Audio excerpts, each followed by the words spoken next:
Hello, and welcome to episode 21 of A Book or Two to Review.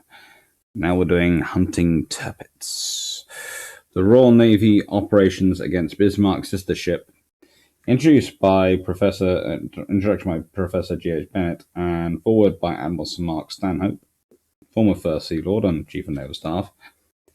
And this is, of course, part of the Britannia Naval Histories of World War II selection, which are lovely, and put out by the University of Plymouth Press. Now, what does this have in this that you're going to love? Well, for starters, if you want plans and damage done to Tirpitz, so you can better understand the design, it's in here.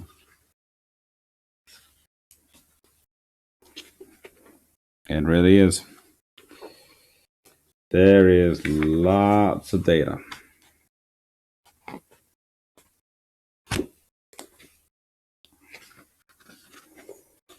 There is lots of detail.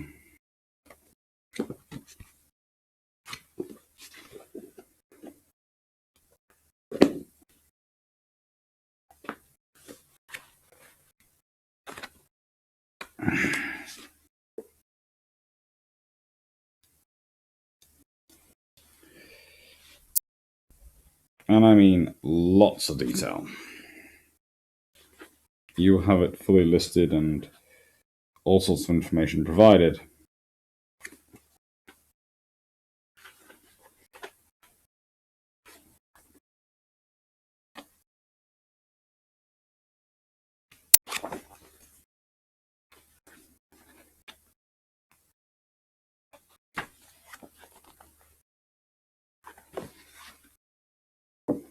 It is a gorgeously illustrated work.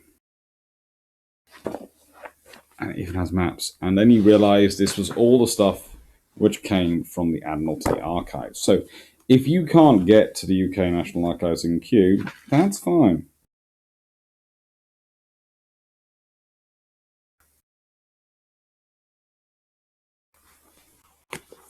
Come, have a look at this book. You will learn all you need to know and more. And it's a very cool book. It's got all the details of the midget submarines. It's got all the various operations in it. It's really... I cannot emphasize how interesting it is. So let's do this one. Passage to Norway from the miniature submarines. At 1600 hours, on the 11th September, the Truculent, towing X6, and the Certis with X9 sailed from Loch Cairnbairn, followed at intervals of about 2 hours by the Thrasher with X5, the Sinmith with X8, and the Stubborn with X7. The Sceptre with X10 did not sail till 1300 hours on 12th September. From 11th to 14th September, the passage was uneventful. Fine weather prevailed, and submarines with their submerged X-craft in tow made good progress. The X-craft surfaced to ventilate 3 or 4 times every 24 hours for periods of about 15 minutes, during which the speed was reduced. On the 14th September, the arrival in the United Kingdom of the Spitfire's photographs from Russia enabled the Rear Admiral submarines to signal details of net defences and positions of the enemy ships in Athenford. Target Plan Number 4 was ordered, which allocated X5, X6 and X7 to Tirpitz, X9 and 10 to the Scharnhorst, both in Caerfield, and X8 to Lutzow, then in Langford. Early on the 15th of September, the first hitch occurred. At 0100 hours, the telephone communication between X8, Lieutenant Smart, and Sinmith, Lieutenant Oakley, failed, and at 0400 the tow parted. Their speed at the time was 8 knots. X8 surfaced 5 minutes later, but could see nothing of the Sinmith. Their visibility seemed to be about 5 miles, and at 0430 she set course 029, speed 3 knots on her main engines, from an estimated position of latitude 69 degrees 0.4 degrees north and longitude 8 degrees /14 east.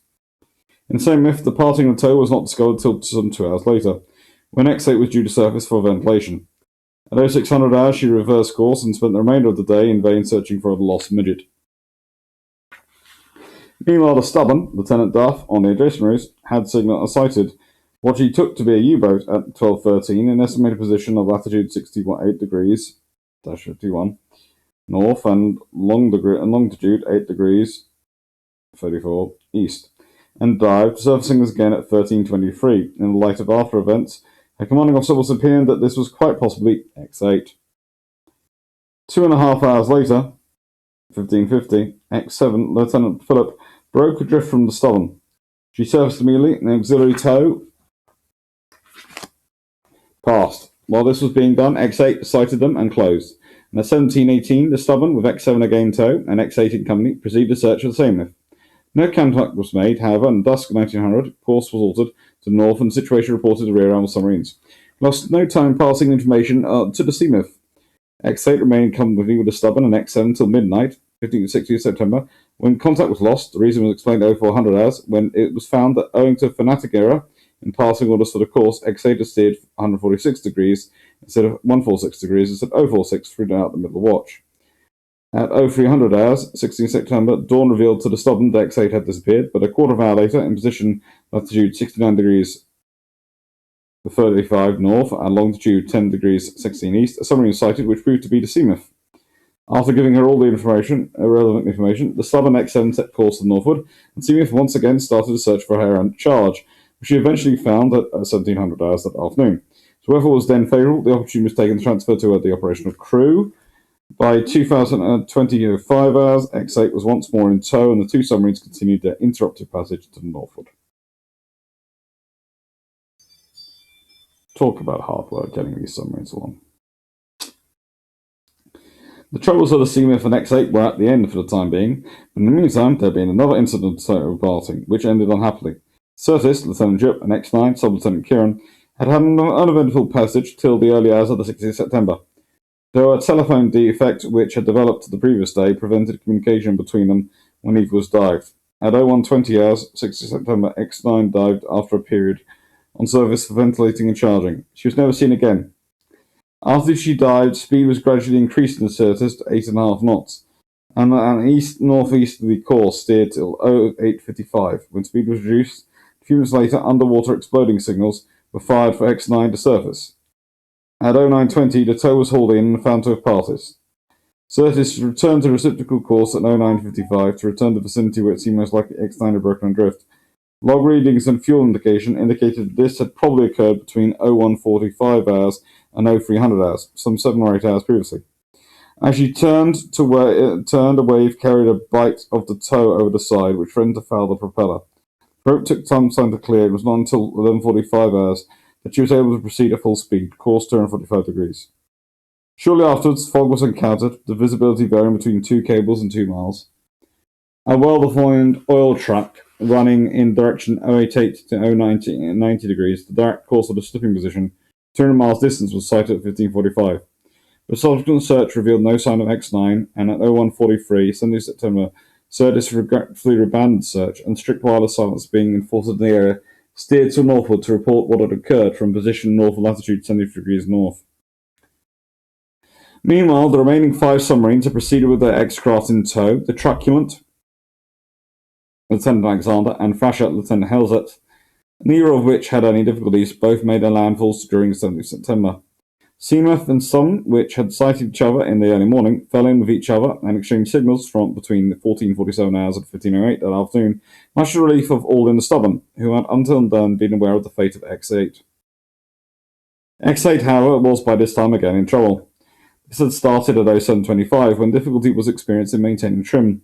Trim became worse as the day wore on. Air could be heard escaping from the starboard side charge, and the ship took on a list to starboard. At 16:30 hours, with the compensating tank dry and number 2 ballast tank fully blown, the commanding officer decided to jettison the starboard charge, which was set to safe and released at 16:35. In spite of the safe setting, however, the charge exploded a quarter of an hour later, when about 1,000 yards astern of X8 in tow of Seamouth, both vessels being dived at the time. The explosion was loud, but did no damage to either. After release of this charge, X8 took up a list to port, indicating that the port charge also had flooded buoyancy chambers. It was decided that this charge must be jettisoned also. Before doing so, Lieutenant McFarland surfaced, trusting safe setting, set the charge to fire 2 hours after release and let it go at 16:55. At 18:40 hours, 1¾ hours later, by which time X8 was 3.5 miles distant, the charge detonated astern with tremendous force, flooding the wet, dry, and dry compartment X8, distorting its doors, fracturing pipes, and generally causing so much damage to the craft as to incapacitate her from diving. When a Seamouth, which was dived at the time, also surfaced, minor damage from the explosion surfaced about an hour later. She found X8 on the surface, signaling in heavy weather. After hours of trying to read each other's signals, the commanding officer of Seamouth gathered something of her plight and stood to seaward till dawn, when he decided that she must be scaffolded in the interest of security of the whole operation. The crew having been successfully taken off, X8 was sunk at 03:50 hours. 18th September in approximate position, latitude 71 degrees 41 north, longitude 18 degrees 11 east. And the Seamouth proceeded to submerge to the northward to reach a position from which she could safely report the situation.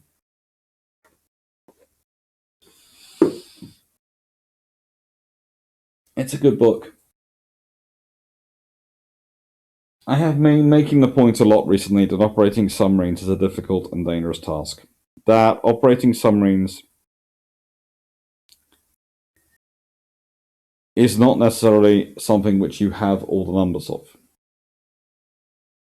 In that you can lose a submarine very easily and very quickly. They're already operating sunk. That's the very thing you don't want other ships to do, because it's what keeps them useful. Submarines are designed to sink, but that's incredibly dangerous.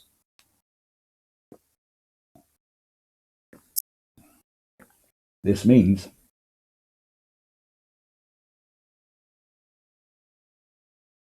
and it's weird in a way saying this, that submarines are a depreciating asset.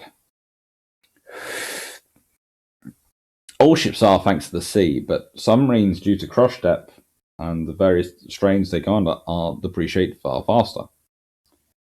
They also have far more complicated maintenance and training. And this means, as valuable and as useful as they are, it's very difficult to generate the same amount of operational capability from an equivalent number of submarines as you would from surface ships. It gets even more complicated in wartime, where minor damage on a surface ship is nothing, no problem. Minor damage on a submarine can very easily lead to catastrophic problems.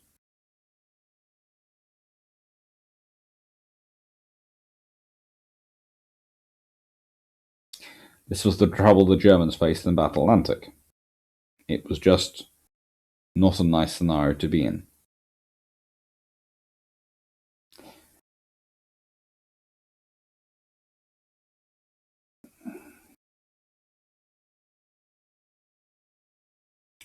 With midget submarines and human torpedoes, it could be even worse. Although, to be fair, human torpedoes like the Charity, etc., and the Italian equivalent are often incredibly capable and incredibly useful, because whilst, yes, they can have problems, they are fundamentally a torpedo in terms of the human chariot, the manned torpedoes, the human charities, etc., with a driving position added.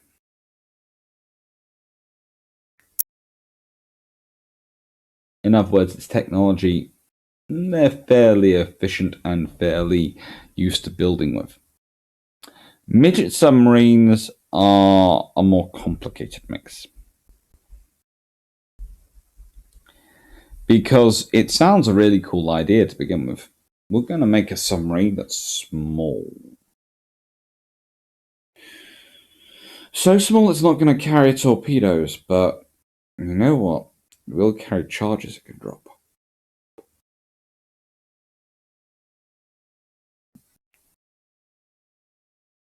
Lovely. Lovely, you have the charges. But now you have to get in them, and as you just heard, the charges have problems. Why? Because the charges are supposed to sink, or buoyancy.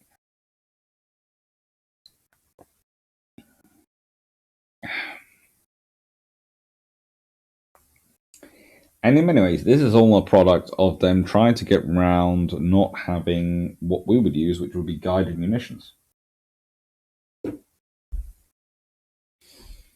These days, if we were attacking Tirpitz and Harbour, that would be guided munitions.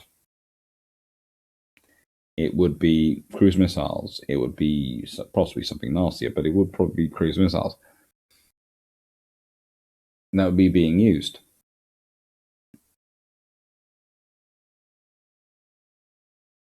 It's something which isn't moving. It's relatively easy to send cruise missiles to go and get it. A lot easier than sending an X-craft. But in World War II, they were trying. They didn't have the same technology we have, and so they were making the best of what they could. And the X-craft was a very good craft for that. Just a bit hair-raising to be in. I hope you enjoyed this one. I hope you'll consider going and getting this book because it really is very, very good. It really is. I don't think Harry Bennett has ever put his name to a bad book. And thank you. Take care. I'm probably going to put the computer away now. So this could be the last that's recorded this evening. I'm going to doze on the couch until I'm not needed in here. Take care, everyone. Hope you're well. And if this comes out on a Sunday, as I think it was, there will be a live later, and I'll look forward to it. To chatting with you all. Take care.